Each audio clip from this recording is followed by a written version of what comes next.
O tema agora é mercado de trabalho e vamos falar com o Vitor Pagani, supervisor do escritório do Diese em São Paulo, a quem eu dou meu bom dia. Prazer falar contigo, é a primeira vez que a gente se encontra por aqui, Vitor. Primeira vez. Bom dia, Maria Tereza. Bom, vamos lá. Metade das vagas formais abertas em 2020 é de trabalho sem jornada e salários fixos. Essa modalidade, que é conhecida como trabalho intermitente, surgiu com a reforma trabalhista de 2017, sob a gestão do ex-presidente Michel Temer. Esses dados, ou esse dado, o que ele pode nos mostrar? Como que você analisa? Tá. Bom, esse dado mostra que o que houve de saldo positivo, né, das contratações no ano de 2020 foi decorrente dessa modalidade de contratação instituída ali na reforma trabalhista do governo Temer, que é a modalidade de contratação mais precária que tem, né? Então, mostra que as contratações se deram, né, utilizando esse recurso, né, uma contratação atípica que não garante todos os direitos para os trabalhadores, né?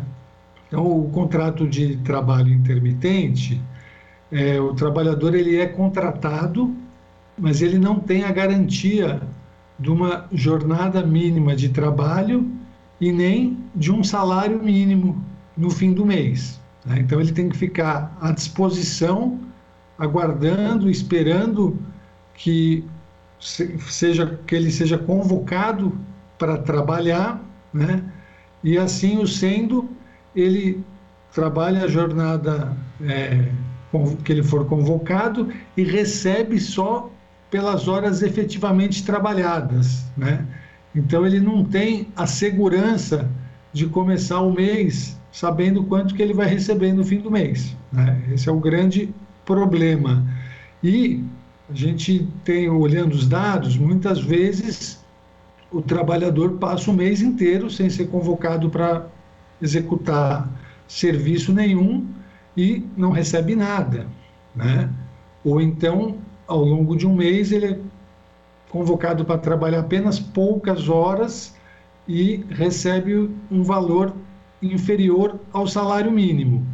E quando a remuneração do mês é menor do que o salário mínimo, esse tempo que ele está contratado não é contado para fins de aposentadoria, né?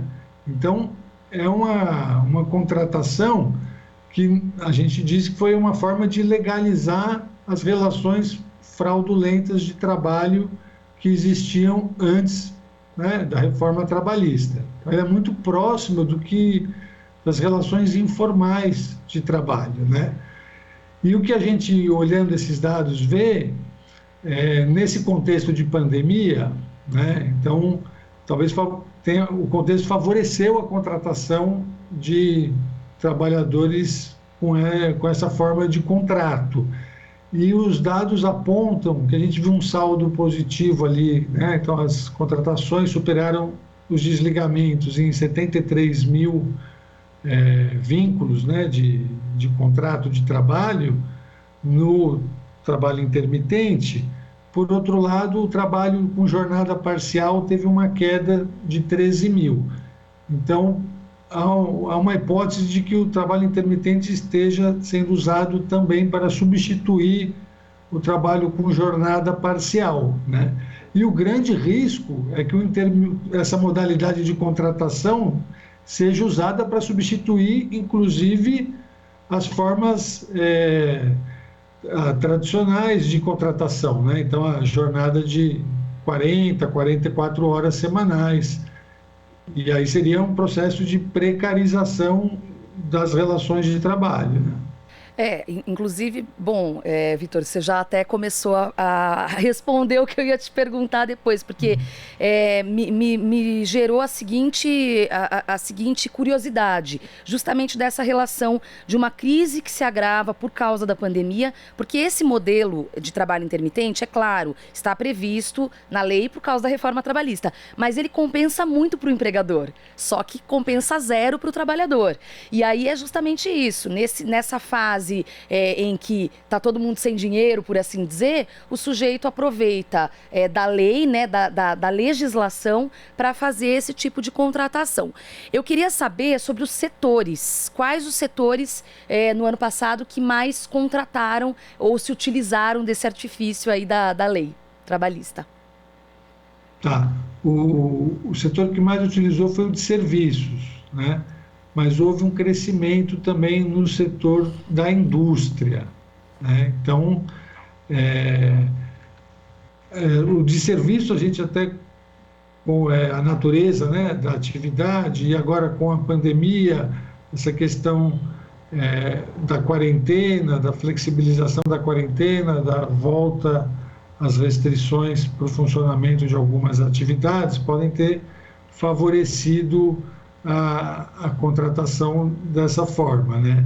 Já o setor da indústria aí seriam para algumas ocupações mais específicas, né? A gente tem visto isso nas áreas de manutenção e em algumas outras áreas também, né?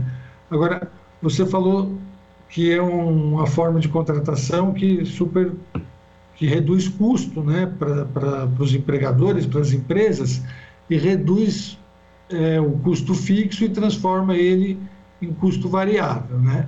Está previsto na lei, porém é importante dizer, Maria Tereza, que ainda o Supremo está julgando a constitucionalidade dessa lei, dessa forma de contratação. Então, o julgamento está em andamento, já acho que 3 ministros votaram, o relator votou pela inconstitucionalidade e 2 outros ministros votaram pela constitucionalidade.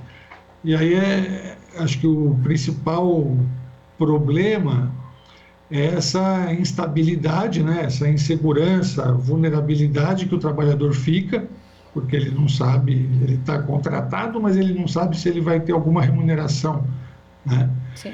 E essa questão da contribuição previdenciária, porque se ele não tiver uma remuneração superior a um salário mínimo, essa contribuição que é descontada, ela não conta como tempo de contribuição para fins de aposentadoria, né? Então, isso gera uma insegurança presente e futura também, né? Sim, sem dúvida. Inclusive, eu não sabia dessa informação, Vitor. E eu fiquei chocada, porque quer dizer, é realmente a legalização da precarização. Sobre essa ação no STF, caso julgue inconstitucional, o que acontece? Aí passa a ser, portanto, ilegal esse tipo de forma de contratação, ou há alguma necessidade de outra mobilização, de um projeto de lei que tenha que passar no Congresso? O que acontece? Ou o que pode acontecer, melhor dizendo?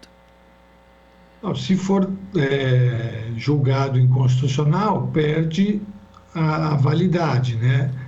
E aí podem ser apresentadas outras leis, né, para regulamentar essa forma. Aí não seria da mesma forma, né? Teria que ter garantidos mais direitos de forma para que isso não contraria a nossa Constituição Federal, né? Então isso está ali em disputa no Judiciário, né, no Supremo Tribunal Federal.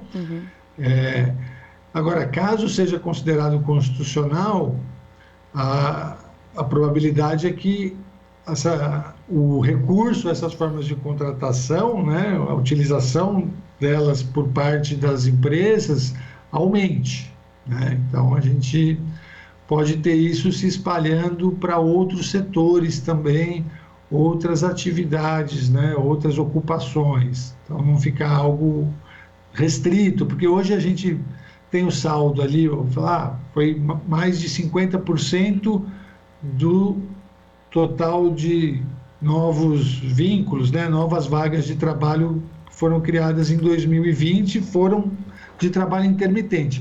Mas no total são 230 mil. Ah, entendi. Isso ainda é pouco no universo de, acho que quase, a gente está o quê? 39, 40 milhões de empregos com registro, né? Então, ainda é algo relativamente pequeno, mas que pode se ampliar a depender da decisão do Supremo Tribunal Federal. Tá certo, então vamos acompanhar tudo isso. Quero agradecer demais, Vitor Pagani, supervisor do escritório do DIEESE em São Paulo. Vitor, obrigada pela sua participação, prazer falar contigo. Ótima sexta e até a próxima oportunidade. Obrigado. Bom final de semana para você também. Obrigada. Você está ouvindo Jornal Brasil Atual. As notícias que os outros não dão.